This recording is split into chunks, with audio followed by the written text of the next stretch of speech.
Smash Boys! You're the trainer. No, oh my, Griffin, there's so many. There are way too many Smash Boys in the mix. Or can I pose a question to you, Justin? Tell me. Is there just enough? Maybe there's just enough Smash Boys. Maybe there's just enough Smash Boys in the mix. This is Super Smash Brothers for Wii U. It's hard to be confused about what system I'm playing this on, isn't it? Because it's right there in the title. Right there in the name. That's actually not in the name, though, right? I mean, the name of the game is Super Smash Brothers for Wii U, just as the 3DS version was Super Smash Brothers for Nintendo 3DS. Now, can you put the Super Smash Brothers for Nintendo 3DS into the Wii U and play it? Is that compatible with that console? You just jam it right in there. You just slide it in there? It's going to be a tight fit, but you have to have the special adapter. No, you can't. You can use that copy of the game as a controller for this copy of the game, which is weird. That's very weird. I'm not sure why you do that, because the slide pad isn't, like, the best that there is. Yeah. Here, I'm just going to whiff it. So here we're checking out... Slightly better than a TV that you hold, though, right? I guess a little bit. This is the Wii U version of Smash Brothers. It has... I think this is my favorite thing about it. It's 8-player Smash. And you might see that and think, like, well, that must be just too crazy to comprehend. It's probably, like, too hard to follow. It really isn't. As you can see, like, everybody's pretty well labeled. I'm playing against a bunch of CPU characters, but I played some against a lot of friends last weekend, and it's, I mean, it is a production getting all that shit set up. I was using, I think, the Wii U gamepad, 2 GameCube controllers, which you can use with an adapter. That's actually for real. That's not a joke. And I think, like, 5 Wiimotes. It was crazy town, but it actually works really well.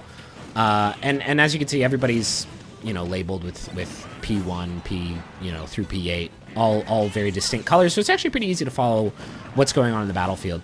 And this is actually, like, one of the most fun things I've played this year, I think. I guess just so I can get a baseline, how do you feel about Smash? I feel like you've never really gotten into it. That's accurate. I mean, I've had some of them, and, like, I bought the one on 3DS. I feel like I can't... This is going to sound, like, ridiculous. I feel like I can't get the characters to do anything. I feel like I push buttons and nothing ever happens. That's weird. Well, okay, and maybe because on 3DS, the controls are a little bit harder to grasp than they are here. Like, there were 2 buttons for jumping. Yeah, well, you only need to use one of those, buddy. But why? Why are there 2 buttons for jumping, Griffin? There's technically 3, actually, because you can also just press up on the D-pad. Anyway, crap. What's great about 8-player Smash is it becomes this sort of, like, almost like weird, like, political thing where, like, the heavy hitters will establish themselves. Like, in our group of friends, there are 2 people who are really good at Smash Brothers. And so when you're playing with 8 people, you could just, like, not fight them, right? You could there are mini skirmishes happening all over the map that you can sort of pop between. I really like playing 8-player survival matches, so you have a set number of lives. So maybe you just, like, don't get into fights at all. Maybe you just try and hang back and, you know, preserve yourself so that by the time it's down to just you and somebody else, you're able to stay alive a little bit longer. It seems like a good strategy. I could not hit anybody. Like, that's something that I'm good at. Yeah. Yeah, so just cowering in fear might actually be a pretty good strategy for you. Right, until I need to close the deal. Until you need to seal it, yeah. As I was also saying before, it's way easier to control with thick analog sticks. What's up now?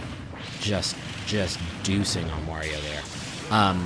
So actually the game is actually a lot easier to control on Wii U, which is probably pretty common sense since you don't have to use the slide pad. So this is a new mode called Smash Tour that replaces Smash Run. Looks like Mario Party. It's got a little bit of that. Basically, you're running all over the map to collect little tokens that will boost the stats of your characters in a final fight that happens after you finish the set number of rounds in the game. Along the way, you're also collecting characters that you will use in the final battle. So it's almost more important to collect characters because then you have more variety you can use. You have more lives, basically. So you can see right now on player 1, I've got Charizard and Ness. That's who I'll use in the final battle. But if I pick up like 6 more characters, I will have a much better chance of winning in the final match. But then you get some Mario Party stuff, like you pick up items every round that you can use to help you out in like the board game side of things. Also, if you end in a space with another character, then there's a 4-way battle that goes And whoever comes in first place steals the character from the person in second place. Whoa. I love Mario's Apollo Creed outfit down there. Yeah, it's pretty Way into badass. that. It's pretty baller. So this mode is actually kind of, I don't know, I've only played it solo because when trying to introduce friends to it, it's a bit incomprehensible. There's like a lot of moving parts. I don't know if it will be the kind of thing that maybe once you have a group of friends who are really good at Smash Brothers would be, you know, easier to get into, but... That's always been kind of my thing with Smash. I feel like of the games that are like of your party options. Yeah. If you're having a bunch of people over to play games, like I feel like it's pretty low on the pick up and play side of things. I don't think that's actually true because I mean the people I played with, almost none of them had played Smash before, or they haven't played since the Nintendo 64 version, and it's pretty easy to just like button mash. I say that my nephew beat me pretty badly the Yeah, last see, time there I it is. played. He's like 7. So you still have all the same sort of character customization beats that were in the 3DS version. They're still really great. I really liked the 3DS version because like collecting this stuff was kind of compelling for me, and I find that kind of RPG loop works really well on a handheld. But I mean, it also works pretty well on console here. But of course, the big customizable thing is the amiibos. And I know that you are just frothing at the mouth to check out that amiibo functionality. Yeah, I can't get enough Meebs. I'm going to introduce you to my special little guy here. It's a Link variant that I've created. His name is Mr. Linkus. And he's gold. He's a golden Mr. Linkus. And he's, I think, like level 10. Is that good or? No, he's level 8. I did some intensive training with him after this video. I'm going to make him eat this banana, and now he's getting better and stronger. So unlike the Mii customization, you actually like burn these items when you give them to your amiibo, and then it permanently upgrades them in a certain direction. So it's a lot easier to sort of really juice them up that way. But they also level up as you play with them. You can also imbue them with the special effects that the equipment that you're feeding to them has. So, for instance, that shield reflector thing, I could give that to him, and then he will all of a sudden have that mirror shield thing, which That's is good. Appropriate for Link, I suppose. So, yeah, you level him up. You can equip him with different specials, assuming you've found them yet. I recorded this fairly early on in my playing of the game, so I don't have a whole lot unlocked yet. And then you save them. Make sure you save them, because you don't leave the amiibo on the thing the whole time. You just sort of tap it to it whenever you want to load or save from it. So you have like an amiibo in your house? I have 3, yeah. Whoa. Yeah, I went with Mr. Linkus here. And then you can train with him just by fighting with him, and periodically throughout fights, you'll level up with him. Here's the thing. It's neat functionality, but it's not, like, super robust. Really, the only stuff you can do is, like, play against them in Smash. There really isn't any other sort of extra stuff that you can do. Not a whole lot of stuff you can do beyond that. And since the game already has this, like, customizable character system, it's not like this is so earth-shattering. It's not. Now, will they have, when they go into fights, will they have like your personality? They will have a certain kind of personality. I don't know if does Mr. Linkus have a taste for Flip Side's crackers, the crackers that are half cracker and half pretzel? No, but as you train them, they will sort of develop in ways based on how you spar with them. So in a manner of speaking, yeah, they do. So for instance, you could have an amiibo that is, you know, super agile, or you could have an amiibo that uses their shield a lot. That will be kind of different from other people's amiibo. Like I said, like, it's cool functionality, and the stuff works, you know, fairly well. It's just not especially robust, and considering there's already a bunch of customization options in the game, I'm not sure it's really all that fleshed out. Although I did enjoy, I used all my amiibos to unlock new Mii outfits for Mario Kart 8. So that's already working, and I guess that's nice.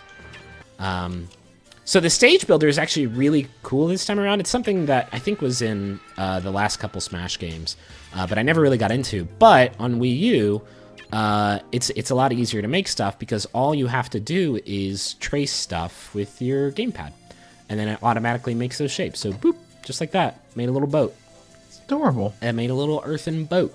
And I could find on that. You can decide whether edges can be grabbed or not. There's actually a lot of stuff that you can do with it. In addition to just drawing shapes like that, you can also add different elements to the stage. So here I'm making a little wall of lava. This is not a very good map. It's no Final Destination. I just wanted to. Can Can you make them, adult? What do you mean by that? You know what I mean? Mature shapes? Like curse words? Like swears? And wieners. No, if you do that, Shigeru Miyamoto comes to your house and slaps the gamepad out of your hand. And he does it. He just comes to your house and cries. That's why he's not working on... Why could you do this to me, Griffin? He's not working on a lot of stuff nowadays because he's just going house to house, just sort of smacking gamepads. Monitoring people's maps. Yeah. Let me see your maps, Griffin. No, Shiggy, no, it's cool. It's fine. It's all right. I'll show you Mr. Linkus, though. You're going to get a real kick out of him. So yeah, it's actually... I've made a couple maps that I have played with some friends that are pretty fun. Here, I'm going to kill Mario in lava. Oh, God. Oh, God. Oh, no. So this is... what if that's the final image of the very last Mario game? It'd be horrifying. This is event mode, and this is actually one of my favorite things to do solo. It wasn't in the 3DS version, and it's actually really, really great. It's worked sort of like event modes in past Smash games. Each challenge sort of has a clear thing that you have to... If you just beat the challenge, then you get to move on. But you can get a bonus reward if you do like this hard challenge. So here, I can get a bonus reward if I clear this on hard within 25 seconds. And then sometimes there'll be like special conditions where if you beat the level using the special condition, you can unlock like secret events.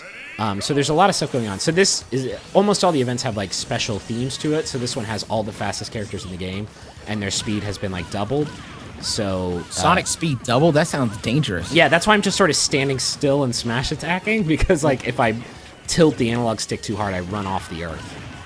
And die. I actually come pretty close to doing this. The hard challenges are really hard. And on a whole, I feel like the Wii U version actually moves a lot faster than the 3DS version. So on the whole, it's actually a lot harder against the CPU especially. So some of these events are like really, really challenging, but you can usually get some really good stuff for doing them. Also, the themes are pretty cool. Here's a Pokemon battle. You know I'm into that. Yeah, I love that. Is the camera stay trained on Pikachu? No. I'm Greninja in this one. So usually if you're playing by yourself, it's just going to sort of make sure that no, the screen is all Pikachu. No, it moves between who's doing the dopest job in any given moment. Okay. Yeah. That's how you know you're doing a dope job, as you said. Yeah.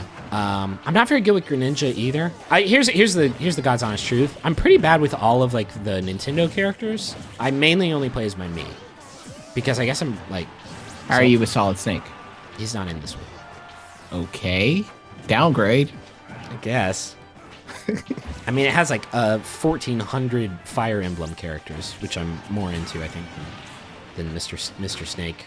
Okay, so there are also two modes where you can sort of spend your money on little mini challenges to unlock gear. This one's called Master Orders, and you basically risk picking different difficulty challenges and spending money to do them, and if you succeed, you'll get prizes. And the harder challenge you do, the better prizes you get. There's another one called Crazy Orders, where you have to do the same thing, only you do them in a chain.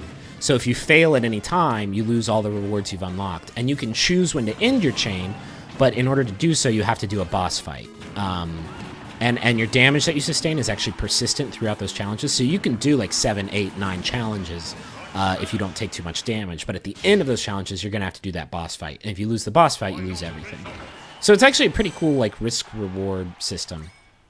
And this is classic mode. Kind of similar to what was in the 3DS version, only actually it's completely different. You basically have to move between a series of fights, and as you can see, I can move to any one of these groups of people on the board and fight them, and it'll give me a little preview of what kind of rewards I can expect. But other than that, it's pretty similar to the challenge modes that have happened in the past.